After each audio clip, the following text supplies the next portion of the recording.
بسم اللہ الرحمن الرحیم۔ سامعین، آپ کا ہمارے اس چینل اسلامک ڈائجسٹ میں استقبال ہے۔ ہم آج سے ایک نیا سیریز شروع کر رہے ہیں رمضان المبارک کے موقع سے، رمضان سیریز، جس میں ہم کوشش کریں گے کہ فقہی مسائل بھی آئیں اور جو عام آرٹیکلز ہوتے ہیں وہ بھی آپ کے سامنے ہوں، آپ کا مطالعہ کا ذریعہ بنے۔ رمضان کا جو مبارک موقع ہے وہ ہمارے لیے باعث نیکی بنے اور ہمیں فائدہ پہنچائے، آپ کے علم میں بھی فائدہ پہنچائے اور اعمال کو بھی درست کرنے میں مددگار ہو۔ ایک بات یہاں آپ سے عرض کرنی تھی کہ فقہ کی جو بھی باتیں ہوں گی وہ فقہ اسلامی کتاب ہے مولانا یوسف اصلاحی صاحب کی، میں وہیں سے اس کو مطالعہ کر کے آپ کے سامنے پیش کروں گا۔ لہٰذا آپ اگر اس کو مزید دیکھنا چاہیں تو الگ فقہ کی الگ الگ رائے ہو سکتی ہے، اس میں چینل کا اتفاق کرنا کسی ایک سے وہ ضروری نہیں ہے۔ ہو سکتا ہے کہ کسی کا اس پہ ڈیفرنٹ کوئی رائے ہو تو وہ بھی خیر مقدم ہے۔ ہمارا مقصد صرف آپ تک ایک عمومی جو مسائل ہے اس کا حل پہنچا دینا ہے اور اس کے فائدے آپ تک پہنچ جائے، یہی ہمارا مقصد ہے۔ ہمارا مقصد کسی خاص مسلک، کسی خاص گروپ کو فروغ دینے کا اس چینل کے ذریعہ نہیں ہے۔ تو آئیے پہلا آج شروع کرتے ہیں رمضان سیریز کا رؤیت ہلال کا بیان، یعنی چاند دیکھنے کا بیان۔ قمری حساب کی حکمت پہلے سمجھتے ہیں۔ اسلامی عبادات کے لیے اللہ تعالیٰ نے قمری حساب کو مقرر فرمایا، یعنی چاند، اور قمری حساب مقرر فرمانے میں حکمت یہ ہے کہ قمری حساب کو جاننا اور معلوم کرنا نہایت آسان ہے۔ دور دراز دیہاتوں میں رہنے والے لوگ ہوں یا علم و سائنس سے بالکل ناآشنا لوگ، کوئی بھی ہو، قمری حساب جاننا اور معلوم کرنا ان کے لیے مشکل نہیں۔ آسمان پر نمودار ہونے والی علامت کو دیکھ کر ہر شخص بآسانی معلوم کر سکتا ہے کہ کب مہینہ شروع ہوا اور کب مہینہ ختم ہو گیا۔ اس کے برخلاف شمسی حساب، یعنی کہ جو سولر سسٹم ہے، شمسی حساب میں آسمان پر کوئی ایسی علامت نمودار نہیں ہوتی جس کو دیکھ کر ہر خاص و عام مہینے کے آغاز و اختتام کو جان سکے اور بروقت اپنی عبادت شروع کر سکے۔ نبی صلی اللہ علیہ وسلم کے ارشاد رمضان کا روزہ اسی وقت رکھو جب تم چاند دیکھ لو، اور رمضان کے روزے ختم نہ کرو جب تک کہ شوال کا چاند نہ دیکھ لو، اور اگر ابر و غبار کی وجہ سے چاند نظر نہ آئے تو اس مہینے کا حساب پورا کر لو، یعنی 30 روزے رکھو اور 30 دن کا مہینہ سمجھو۔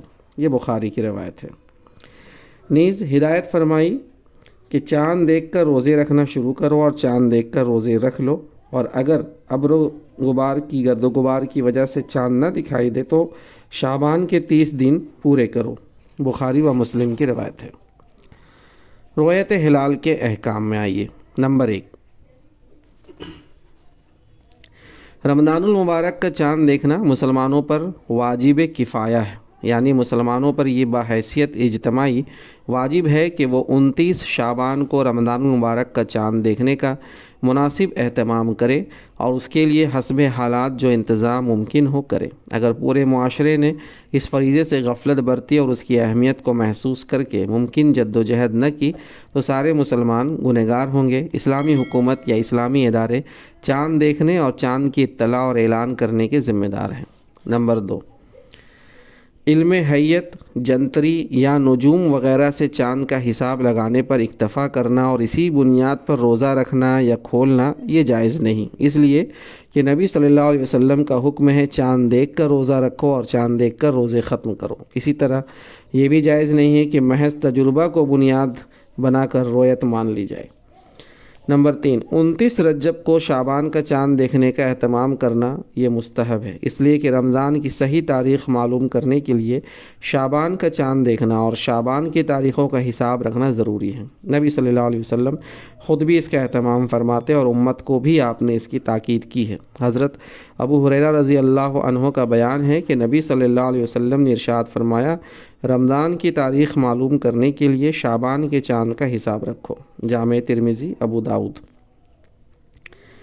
اور حضرت عائشہ رضی اللہ عنہ کہتی ہیں کہ نبی صلی اللہ علیہ وسلم شعبان کے ایام اور تاریخیں جتنے اہتمام اور توجہ سے یاد رکھتے تھے اتنی توجہ سے کسی دوسرے مہینے کی تاریخیں یاد نہیں رکھتے تھے۔ پھر رمضان کا چاند دیکھ کر روزے رکھتے تھے، اور اگر 29 شعبان کو چاند نظر نہ آتا تو شعبان کے 30 دن پورے کر کے رمضان کے روزے شروع فرماتے تھے۔ نمبر 4، جو شخص رمضان کا چاند دیکھ لے، خواہ وہ مرد ہو یا کوئی خاتون، اس پر واجب ہو جاتا ہے کہ وہ رؤیت ہلال کی کمیٹی یا بستی کے دینی ذمہ داروں کو اس کی اطلاع کرے، اور ان اداروں اور ذمہ داروں کا یہ فرض ہے کہ وہ شہادت لے کر بروقت رؤیت ہلال کا اعلان کرے۔ نمبر 5، مطلع صاف نہ ہو تو ہلال رمضان کے ثبوت کے لیے صرف ایک آدمی کی گواہی اور خبر کافی ہے، خواہ وہ مرد ہو یا عورت۔ البتہ خبر دینے والے میں 2 باتیں ضرور پائی جاتی ہیں۔ نمبر 1 یہ کہ وہ یہ خبر دے کہ اس نے خود اپنی آنکھوں سے چاند دیکھا ہے۔ نمبر 2 دوسری یہ کہ خبر دینے والا عاقل و بالغ اور دیندار مسلمان ہو۔ نمبر 6، ہلال عید یعنی عید کے چاند کے ثبوت کے لیے ضروری ہے کہ کم سے کم 2 دیندار مرد گواہی دیں، یا 1 دیندار مرد اور 2 دیندار عورتیں گواہی دیں۔ اگر صرف 4 عورتیں ہی گواہی دیں تو بھی ہلال عید کا ثبوت نہ ہوگا۔ نمبر 7، کسی بستی میں چاند نہیں دیکھا گیا اور دوسرے مقامات سے چاند ہونے کی خبریں موصول ہوئیں، یہ خبریں اگر از روئے شریعت قابل قبول ہوں تو ان کے ذریعے ہلال رمضان کا ثبوت بھی ہو سکتا ہے اور ہلال عید کا بھی۔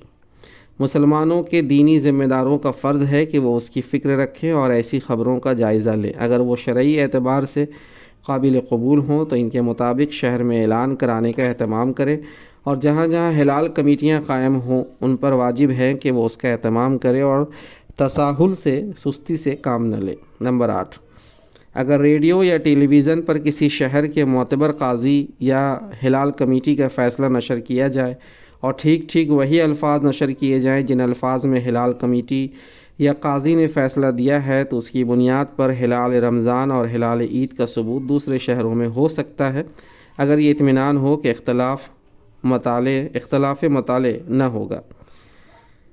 یہ رؤیت ہلال از مولانا مفتی محمد شفیع خان صاحب کی رائے ہے۔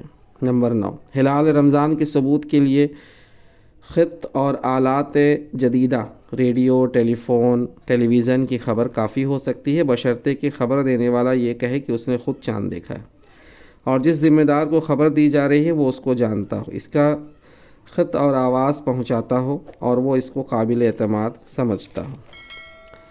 نیا چاند دیکھنے کی دعا۔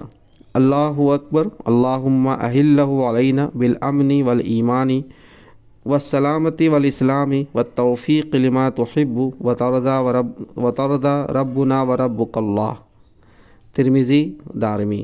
اللہ سب سے بڑا ہے، اے اللہ اس چاند کو ہمارے لیے امن و ایمان، سلامتی اور اسلام کا چاند بنا کر ہم پر طلوع فرما، اور ان کاموں کی توفیق کے ساتھ جو تجھے پسند اور محبوب ہیں۔ اے چاند ہمارا اور تیرا پروردگار اللہ ہے۔